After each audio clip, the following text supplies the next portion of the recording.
Hello, my name is Rekutsko. Welcome to Break Chance Memento.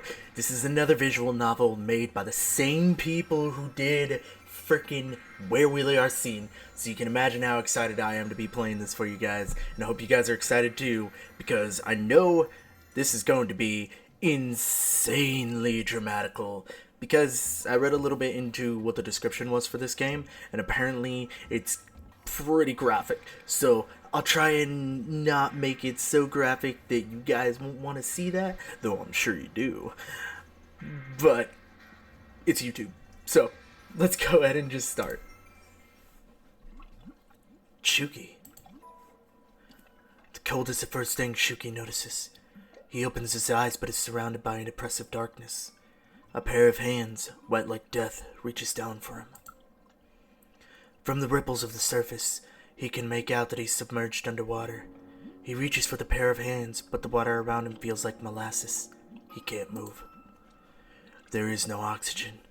There is nothing but cold solitude and a few bubbles created by his futile movements. Where are you? It's so lonely. A voice whispers to him. Shuki can't decide whether it sounds desperate or accusatory, but it's intense. Wow, that ruined the mood. I can't anymore. The voice crackles like static invades until Shuki can't make out the words anymore.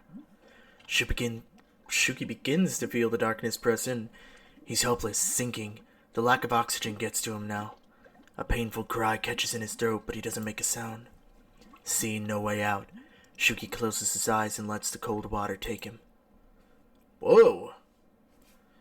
Good lord, this got dramatic really quick. I gotta take out this other headphone because I can't hear myself very well. Shuki opens his eyes, a neon pink light gradually coming into view. His heart pounds as if he's been running from something with all of his might, and it takes him a moment to regain his bearings. Whoa! Oh. Not that I'm complaining. I'm just saying. That rhymed. Cool it down. What was that? A nightmare, I think? But I can't remember what it was about. He rubs his eyes, tired. What time is it? Shuki leans over to look at the clock on the nightstand. 4 a.m. is displayed in the glowing pink letters. Shuki sighs dramatically and rolls out of his stomach. Onto his stomach. He rolls out of his stomach. That's disgusting. Burying his face in the cheap love hotel. Oh, okay. I was wondering. I was like, wow, this looks kind of sketchy. What is that really? Is that little thing over off to the left there on the bed like a payment service where you can like pay? How does that work? I'm not even gonna ask. I'm just gonna keep going. Great, I've only been asleep for 3 hours. No wonder why my body feels so heavy. Shuki nestles a little closer to his boyfriend, letting this. Okay, so it's his boyfriend. Why are they in a love hotel then? Questions that won't be answered until we get a little bit further. The hotel phone's shrill ring pierces his ears just as he's about to fall asleep again. Shuki groans. Now I feel a headache coming on. Talk about crappy timing. I don't even know what voice I should give him because honestly, I'm terrible with voices, and he looks like a dude that really doesn't have a very deep voice. Seeing that his companion hasn't reached for the phone at all, Shuki reluctantly bows back over again and picks it up. Hello? Your allotted time has run out. Please vacate your room shortly or press 2 to extend your time. Shuki glowers at the young man snoring blissfully next to him. Seriously, Ryu? Couldn't even be bothered to reserve an all-night slot? Shuki's indignation towards rewarded with a snob snore. Ryu doesn't seem like he'll be waking up anytime soon. Harsh, dude. What a cheapskate. Be a thing if you made up for it in other ways, but yeah, definitely not one of our best nights. Small. In fact, Shuki and Ryu spent half of the night arguing after that. Anyway, still really tired. But I guess Ryu'd be pissed if I extended the time. I don't really feel like spending my own money either. Shuki shakes his sleeping boyfriend by the shoulder. Ryu, time's up. Ryu groans and shifts his position, but he doesn't actually wake up. Shuki sighs again, rolling his eyes. Well, I tried. It's not my fault if he won't wake up. That's mean, dude. Like, I get it. You're pissed off. You guys had an argument, but still, come on. He can't be that much of a jerk, right? After pulling himself out of bed, Shuki groggily puts his clothes back on and leaves the... Oh, okay, I guess he can be that much of a jerk. We're dealing with a dick character here, guys. I don't know how to take that. Shuki takes in the humid night air with a deep breath. It's been a while since he's been out in the streets this late. It's so muggy. Did it rain earlier? Oh, God, tell me about it. It's muggy down here, too. Well, up here. I don't know where you guys live, but I live in friggin' Minnesota. And it's that time of year where sometimes it gets muggy and sometimes it just gets super duper cold. That's fall weather for you. Shuki starts to linger momentarily on his abandoned boyfriend. Can't wait till the snow starts to fall. Ryu's the only person I've dated since the school year started. We've sure been together longer than I expected us to, but I don't feel like we've actually gotten any closer. I mean, with your standoffish ways, how is anyone supposed to get close to you? Shuki soon dismisses these thoughts. They're worries for another day.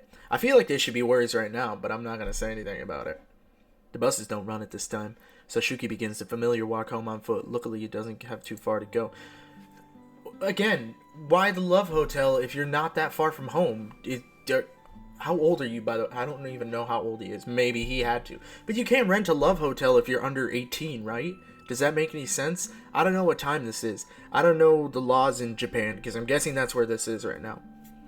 The Amamiya family's house is one of the many identical houses on the block, distinguishable only by the family nameplate to the right of the gate. It's gotta be somewhere in Japan.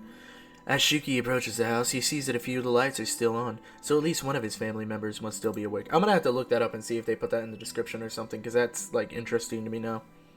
Bet Masane's still up and studying as usual. What a boring guy. Yeah, this is Japan. This has to be Japan. Because with that end title, it's gotta be something like that. After walking up the steps and through the gate, Shuki nearly trips over his older brother. Natsume, sprawled out on the doorstep, blocks the door with his long legs. Why are you out here?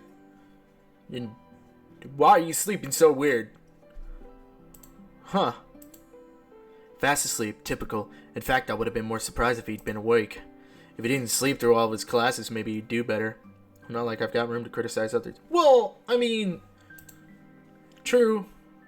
If you're a bad student, that's how it goes. By the way, what are you wearing on your neck? Is that supposed to be a dream catcher? I think you're supposed to wear those, or I don't think you're supposed to wear those. I think you're supposed to put those by your bed. But, I don't know. I don't claim to be the jewelry master. I cannot tell you what you can and cannot wear.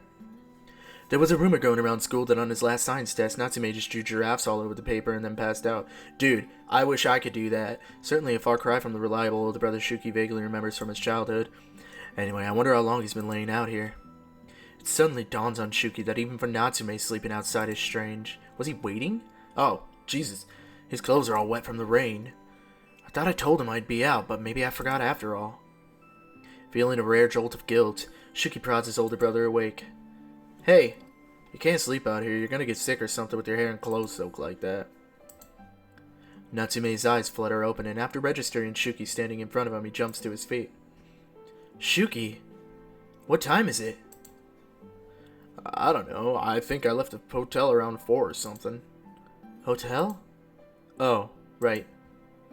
Shuki's promiscuity is hardly a secret, but he's found that Natsume doesn't like to talk about it if the subject can be avoided. Okay, so it's got to be something that has to do with his family then. If they, like, have a problem with his sexual orientation, I'm guessing. It's something along those lines. Is he really that prudish? Then again, among the three of us, don't ask and don't tell has always been our policy. Wow, okay. Were you waiting up for me? Are they just living alone together then? I have so many questions. Sorry, I thought I told Masani I'd tell you I was going to be out all night. No, I was out. Never mind, it's okay. Have you eaten anything yet? Ryu had wanted to go for Italian food, but the two of them had ended up having that argument, so the opportunity passed them without eating anything. Now that you mention it, I am a little hungry. I'll make something really quick then. Come on into your own house. Okay, but dry off first. Yeah, dry off. After Shuki gets Natsume to dry off and change clothes, dry off, the two of them head into the kitchen. I just ate. Food doesn't sound good to me right now. Natsume stares dejectedly into the refrigerator. Why for? What's up? There's really nothing in here. Okay, we won't have to talk about food then. That's cool. Thought it was grocery day. Yeah, well, I sort of had something to do. Very peculiar. I don't know your life. It's okay if you can't cook anything. I'll just eat something tomorrow. Well, there's enough for me to make a quick stir fry with noodles. Can you eat that? Sure. Decent. I love stir fry. I always used to eat stir fry. At one point in my life, I was a vegetarian, and that was when I was like 14 to like 15, and I lasted for about a year before I realized that eating French fries and some tiny amounts of vegetables really isn't good for your body. And then I like got older and decided that I can't do that because I'm dumb. I don't know where this story was going, but it just happened. Natsume pulls some vegetables from the refrigerator and prepares the kitchen for cooking. By the way, I'm not saying the vegetarians are dumb. I adore you guys. I adore every single one of you. Also vegans and whatever other vegetarian kind of stuff. I'm all for it. I just don't know how and or why and if, and I'm gonna stop talking before I dig myself another hole. For his part, Shuki leans against the countertop adjacent to the stove and plays with his long hair while watching his older brother cook. He seems like the kind of dude that would play with his hair like that. After a few minutes, the food is done. Natsume scoops some of the stir-fry into a dish before sliding it over to Shuki and handing him a pair of chopsticks. It's nothing fancy, but I hope it tastes alright. Thanks for the meal, Squiggly Mark. I'm guessing that means, thanks for the meal. Shuki digs in, feeling satisfied as he savors the noodles. Ooh, noodles sound awesome. Even though I just said the food sounds gross. After a few bites, he stops. Anywho, you're not going to eat? I'm pretty sure I just butchered that frickin' word. There's way too much left over for me to finish. There's still plenty of stir. He just said that. Oh no, I'm not hungry. I thought I'd make some extra for Masa since he's been up studying. Masa! Like the kind of stuff that you put inside of a corn husk and you make for frickin' tamales? Holy. Sorry, I love tamales a lot. Anyway, how's food? Tastes great, obviously. Otherwise, I wouldn't be eating it. Dick. How's the job been? You're still at that cupcake place, right? Why did I say cupcake? Why would there be a random Actually, there's a cupcake place up here in the cities. Can't remember what it's called. My mom almost wanted to work there. She got an application for there. I don't know how that didn't happen. But, whatever. Keep going on. I would like you to ask about my job, Shuki. You make it sound like I don't care. The topic just never really comes up, and it's not like there's much else to do while we're eating. See, well, it's been alright. Hard work, but nothing I can really complain about. Your cooking's gotten better since you started working there, I think. I'm a lot more conscious of the freshness of ingredients and stuff now, maybe. I guess so. Wow. Stalls. Stalls like a madman. Go forth. Just never know what to talk to him about. Oh yeah, shouldn't you go get Masani before the food gets cold? I mean, that's probably a good idea. Alright. Natsume trots up the stairs to where Masaharu and Shuki's rooms are. Shuki hears Natsume knock on Masa's door. Masa, Shuki's home. And why should I care? Ooh. Don't like it, Masu? Ah, don't be like that, Masa. We're brothers, aren't we? It's like 5 in the morning. Yeah, and? As usual, his stupidity high is like a hyper puppy and just about to get kicked. Oh, never mind. What do you want? I made some food. Do you want some? I don't know if I should. I'm not really that hungry. Come on, I just made it. It's still hot. Fine, fine. I get it already. Just stop giving me that look. The two of them enter the kitchen before long. Whoa, dude. You got some funky hair. All of you have funky hair. What's up with the funky hair? Wait, you made noodles? Not that it's bad. It's cool, but I'm just saying. You know, how many carbs are in that? Since when do you count carbs and calories? I don't, but carbs are heavy, and I'm trying to stay up and study. If I eat that, I'll fall asleep. Is that really... Is that a thing? If you eat too many carbs, you get, like, super tired? Oh, that explains a lot. Just don't eat like a pig then. Or is that too hard for you, Masani? You.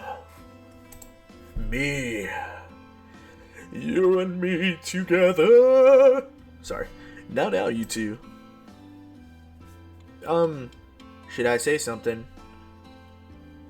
My character seems like a jerk. If you don't like it, make your own. He made this. If you don't like it, make your own food. Shuki can't help but stand up for Natsume. The guilt of his brother having slept outside in the rain. Wayne only content. I didn't ask him to make it. And I already said I wasn't hungry. It's alright, if you don't want to eat it, Masa, I'll put it away. Can I just make me some coffee? I didn't say that I wouldn't eat it. You really just like to complain, don't you? I mean, you were practically saying that you weren't going to eat it because it wasn't good for you. Is that not what the inflammation was there, or are you just a jerk? Like my character, apparently. Which is okay with me, I guess. Natsume style smiles sheepishly at the two of them. Sheeplessly? Like he has no sheeps? Is that what I was trying to say? I don't think so. I think I was trying to say sheepishly. But me and my speech does not work very well sometimes. I'm sorry. And I don't know why I play visual novels if my speech is so effed. At the two of them, before beginning... I started out in a really weird spot. Masaharu finishes eating pretty quickly, no doubt so he can return to his studies. Why do you study so much? I get it. I'm important with my own grades in school. I'm still getting perfect A's. I don't study at dead of night all the freaking... No, I guess whatever. It's whatever. Going to get sick if you eat that fast. Sorry that I'm the only one of us who actually gives a crap about his grades instead of dueling giraffes or whoring himself. Oh, you son of a bitch! I'll have you know he's my boyfriend, and he can look at me anytime, any way he wants to, you son of a crackerjack. Come at me, scrub lord. It's only whoring if I get paid, which I don't. Wow. What a realization. So you're wasting your time and your money. Great. Sorry, Mr. Virgin over here doesn't understand the sexual pleasures. Hey, ass. Masa, did you hear about the giraffe thing too? Who hasn't? You may be in a slacker in an art form. Was that an intentional pun?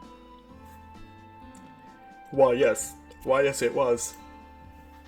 Oh, the coffee's done. Here you go, Masa. Now go back up to your room before I punch you in the face.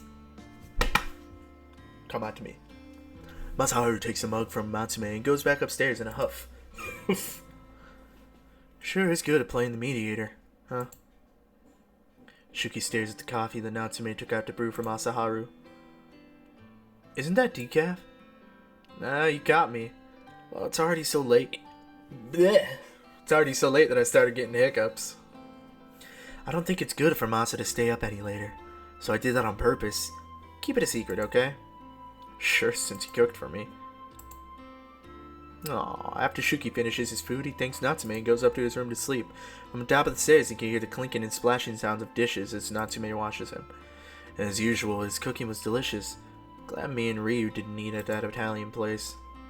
Shuki yawns, walks into his room and gets ready for bed. His bedroom, opposite of Masaharu's, is one of the largest in the house because it had originally meant to be shared.